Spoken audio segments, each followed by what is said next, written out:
There are a couple different ways you could look at the war right now. You could accept the White House's version. Donald Trump insists that Iran wants a deal and that the U.S. controls the Strait of Hormuz. His son-in-law, Jared Kushner, says that negotiations with Iran are robust, and Trump is outright dismissing concerns about conditions on the USS Lincoln as fake news. On the other hand, you could choose not to accept the White House's version, which they are offering no facts to back up their views. Reports overnight say a ship was hit on the Strait of Hormuz, damaging the engine room and causing a crew casualty. The Wall Street Journal says American officials are worried Oman could help broker a nuclear deal that is more favorable to Tehran. That is on top of its reporting that Iran is looking to now expand the war, as Trump says Tehran should put up the white flag of surrender. And the Pentagon is now admitting that a Navy destroyer was without power for 4 days last month, leaving the crew without drinkable water, meals, running toilets, or air conditioning during that period of time. Joining me now to discuss, David Rohde, MS Now senior national security reporter, and Peter Baker still here. Okay, David, day after day, the president keeps saying things like the Strait of Hormuz, it's open, everything is great, the U.S. is in control. And now we have another ship hit overnight and a crew member dies. It is not open. The Trump effort to reopen it has failed. And then the other strait here, this is how the war is widening, is in the Red Sea. There's fighting there. It's another Wall Street Journal story about traffic being slowed down there. 4 sailors were killed on a ship in the Red Sea last week. So the president's narrative, according to the sources I'm talking to, and just basic fact, is false. Peter, right now Oman is negotiating with Iran over the strait. And in the midst of that, we talked about it yesterday, the president threatened to bomb the you-know-what out of Oman, a U.S. military ally, for almost 50 years. I don't know how else to look at this, but that the United States is trapped in this war, and everything the president is saying and doing just isn't rooted in fact. Yeah, it's so striking. You're right to point that out. We've gotten so inured to a president who is willing to say and sometimes do almost anything that somehow we've lost the capacity for shock.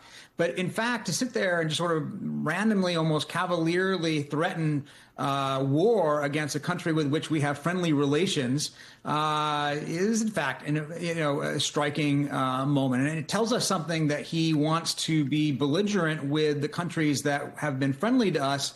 At the same time, he's once again talking about how he has such great respect for Kim Jong-un and North Korea, and he wants to stop military exercises because it's so mean to North Korea, which, by the way, has something like 60 nuclear warheads compared to 0 right now in Iran. And he says the whole point of the Iran war was to stop them from getting a nuclear weapon. Well, on his watch and on President Biden's watch, North Korea has expanded its nuclear arsenal substantially without any kind of action or, consequence from the United States. You have a president who seems to think that Kim Jong-un is his friend and Oman is not. Okay, we've been talking about this for days. We've been covering this story on this network for weeks. We now have the families of sailors on board the Lincoln furious that the president is dismissing their concerns about the conditions on the ship, saying it's fake news. And now we learned that a destroyer was without power for 4 days. What is the American public supposed to make of this? That the U.S. Navy is under tremendous strain, that previous administrations maybe didn't build enough ships to be fair. But this is just an unforced political error by President Trump. There's no need to belittle these going sailors. To war? Well, there's the strategic error, but the also an unforced political error. And just on Oman, they're angry at the Omani foreign minister. I interviewed him right before the war started. He said the Iranians are willing to negotiate, and the administration rejected that advice. This was February 27th. I interviewed the Omani foreign minister. He was leading the talks. February 28th, President Trump chose to bomb. So that's why they're mad at Oman. But it is a basic political error to belittle the families of sailors and belittle sailors who are out on these boats for 12 months at a time, and we are unable to resupply them. Why? Because Pete Hegseth hid the fact that Iran destroyed the main resupply base that the United States has in the Gulf. He did not make that public in press conference after press conference, and that is, again, the way that they have mishandled this war. But just why would the president belittle our service members and their families? It just makes no sense to me politically. It's astounding. All right, Peter, new but related topic. Jared Kushner, who we just need to remind our audience, again, is not A government employee just met with both Hamas and Netanyahu about the Gaza peace deal. Is there any indication that there was any progress? And of course, we need to remind our audience, Jared Kushner has had a very close relationship with Benjamin Netanyahu his entire life. As a child, when Netanyahu would visit New York, he would stay in the Kushner home in New Jersey in Jared's childhood bedroom.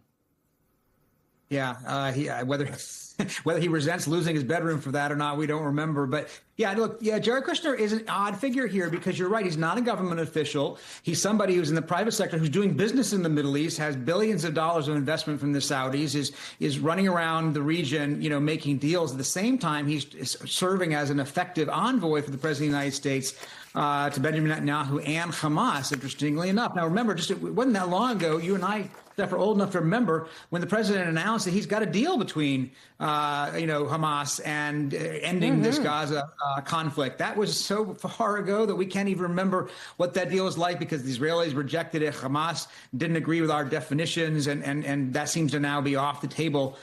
So we're trying to get something back on the table. Now, it is interesting and important that the administration, in the person of Jared Kushner, is not giving up. It's still trying. It would, the question of whether they're committed to trying to find some sort of a peaceful resolution in the Middle East is important. And they should be, we should take note of that. But what Jared's doing and what he's offering, the different sides and what, authority he has from the President of the United States, his father-in-law, we don't really know. Yeah, my question is he committed because he actually wants to help create peace in the Middle East? Or is it so he can get the bulldozers in there to create the Riviera a la Gaza?